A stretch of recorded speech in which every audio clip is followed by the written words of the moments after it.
everybody, Dan Bailey here.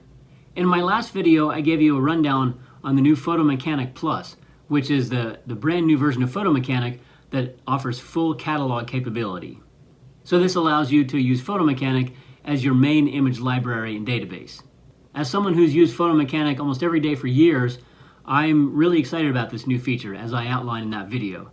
In this follow-up video, I'm going to focus on the photo management capabilities of Photomechanic. And so this will give you a basic idea of how the program works, what you can do with it, and how you might incorporate the program into your own photography workflow. Now, if you've never used Photomechanic before, it's essentially, as I said, a photo management tool, and it's one of the best photo management tools around. In fact, it's pretty much the fastest image browser in the world. It allows you to view folders of images and scroll through hundreds or thousands or even tens of thousands of images with blazing speed. In addition, Photomechanic also offers a complete set of photo management tools, everything from adding captions and keywords and any kind of metadata you can think of, rating, tagging, adding color class to photos, starring, moving, sorting, copying, uploading, pretty much most of the things that you would do in a photography workflow. The one thing that Photomechanic doesn't do is process photos.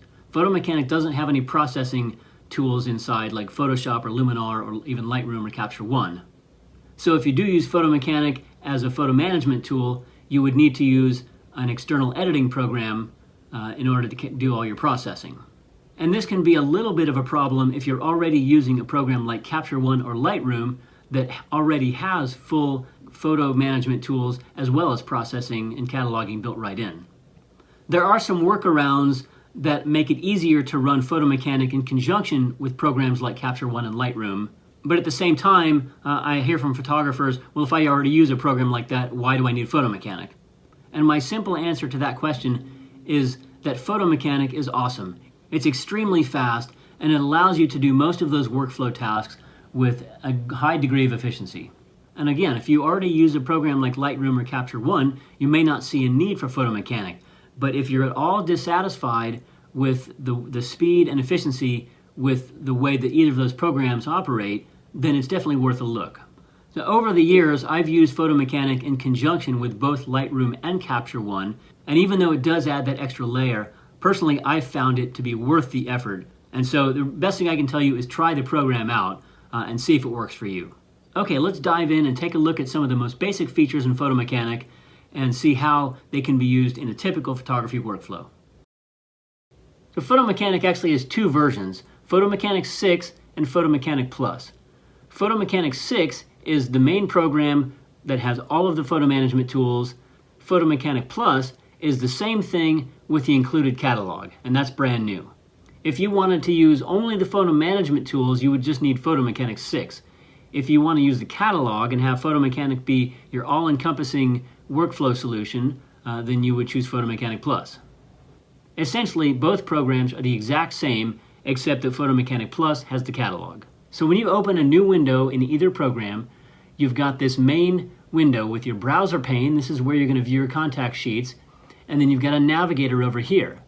And this shows you all of your hard drives and external hard drives and shared folders that are hooked up to your system. So I've got all my drives, my Dropbox, my Google Drive folder, and so I can browse any of those folders and view images. So let's go here and we'll go to New Images and we'll go to XT3 folder.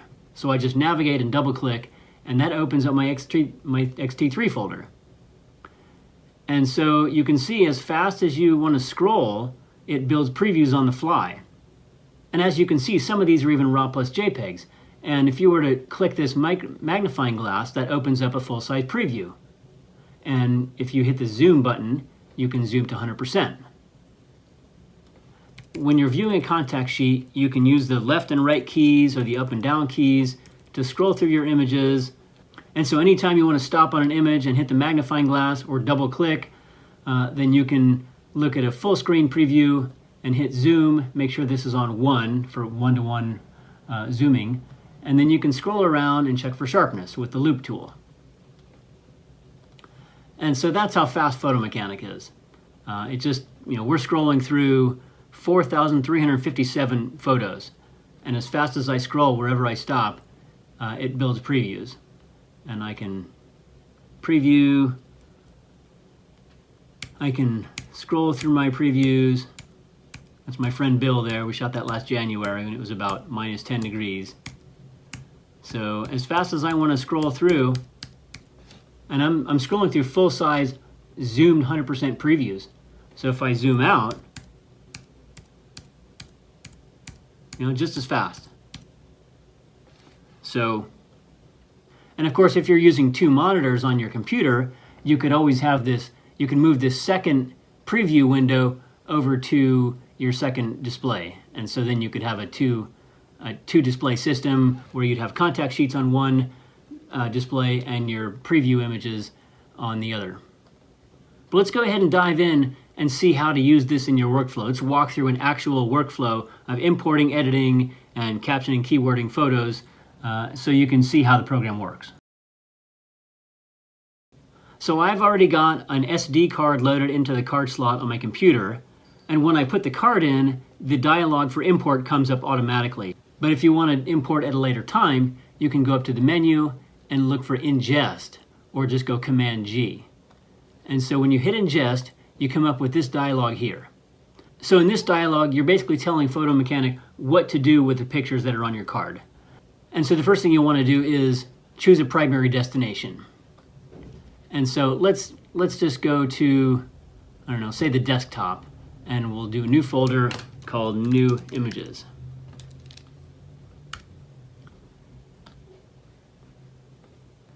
We could choose a secondary folder as well if we wanted to do, if we wanted to import them into 2 different places at the same time. We wanted to copy all file types, locked and unlocked photos, raw and non-raw photos. We could also apply this metadata template to photos, and I'm going to show you that in a little bit, so I'm going to hold off right now, and we'll get to that later.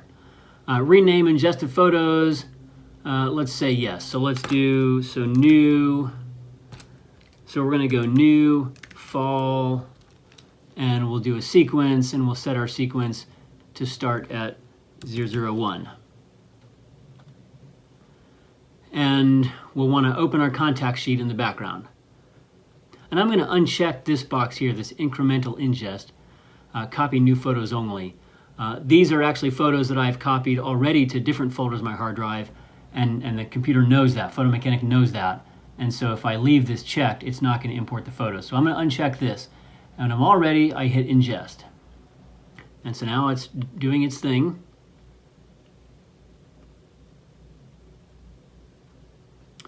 And as you can see, it's doing its thing down here. And when I go to this folder, there it is. And as you can see, I've got 68 pictures.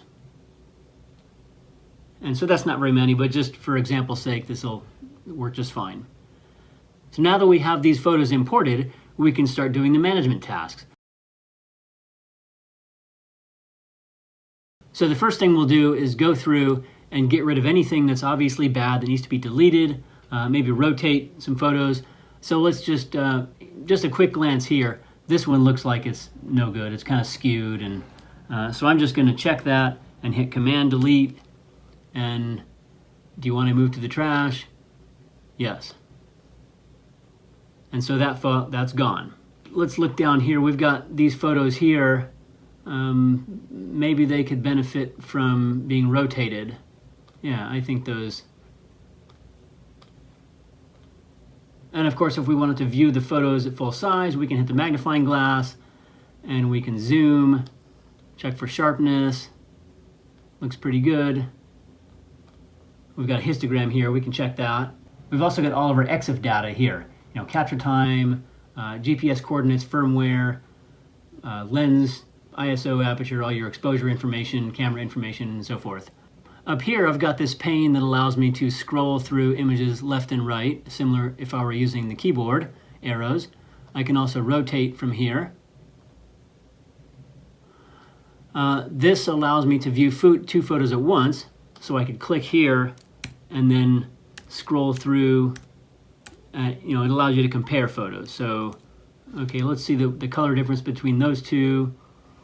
We can zoom and check them both for sharpness. Move each one around. Zoom out. Well, let's compare this one now. Let's go back and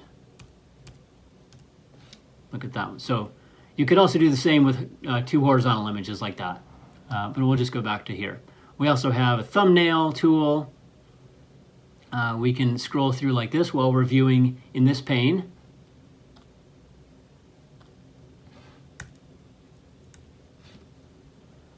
If we want to get rid of that, we can hit this box, hit this expand box if we want to bring it back. This brings back all our tool menus, but expand gets rid of everything for a much more cleaner look. And so to start, I would just go scroll through, and if I found something I liked, I would hit T. And as you can see, that gives it a tag. I could also do a color or star rating down here. So here's my color ratings, and here's my star ratings. So here's a 4-star red image. I can scroll through.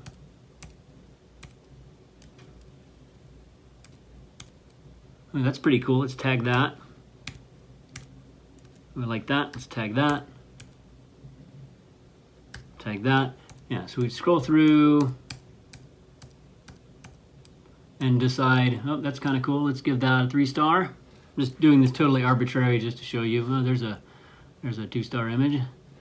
So that's a blue image. That's another blue image. So, you know, whatever kinds of, that's pretty cool. That's a 4-star and a red. Whatever kind of system you have for tagging and rating photos, you can apply here. So up here, we can sort our images. So we could sort by capture time, which is what we're doing here. We could sort by color class. So now we have all of the color class together. We have all the reds together, the green, the blues together. We could sort by rating. So here's the 4 stars, the 3 stars, 2 stars. We could only show our tagged images. We've got 4 tagged images. We could show all. We could also sort by lens. So this was shot with, as you can see, this was the 23mm. Actually, I shot with that with the X100V, and I think I shot all of these with the X100V, so they're all the same lens. You can sort by arrangement, and maybe we'll decide I want this to go here, I want this to go here, and I want that to go there, and I want that to go up here. Maybe I want all 3 of these to go down here at the end. So there's an arrangement. And I'll do this oftentimes when I'm getting photos ready for a class presentation or a workshop. I'll get all the photos in the folder I want, arrange them how I want, and then I'll name them in sequential order so that when I'm running the slideshow, they all go in order, in the proper order. Okay, let's look at how to add captions and keywords to photos. And there's a couple ways you can do this. The first way is to go to the metadata template, which is Command I. And so this panel gives you all of the possible metadata fields that you could add to a photo. And the way this works is you simply select photos. So let's select all 5 of these, and we're going to say, we're going to call those red fall foliage leaves, Alaska. Keywords, red fall leaves, autumn, branches, and plants.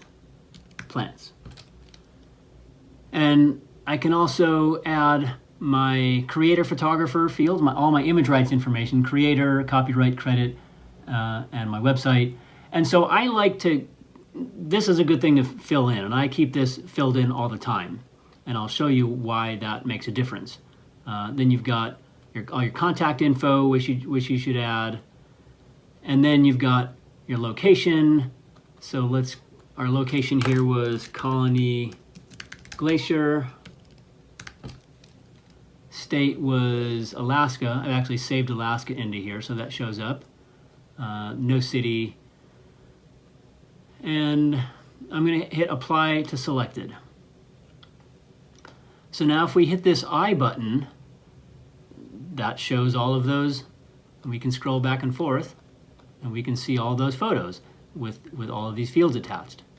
And where this comes in handy is if I go back to ingest and I want to choose a disk to ingest, I can copy metadata template, and whatever it was previously written into that template will show up. So if you have all of your contact and copyright and artist information, then that will be applied to all of your photos.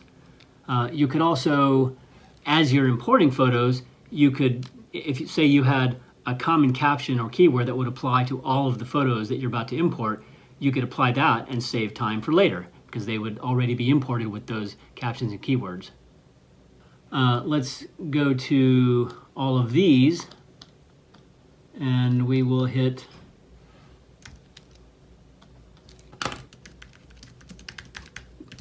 Colony Glacier, Alaska. And so here we're going to go glacier, ice, cold, winter, fall, mountains, Chugach. Chugach Mountains is where this is located. Icebergs, and autumn. And Colony Glacier, Alaska, those are already checked, so apply to selected. And then we'll go our last batch here. We'll select all these, and we'll hit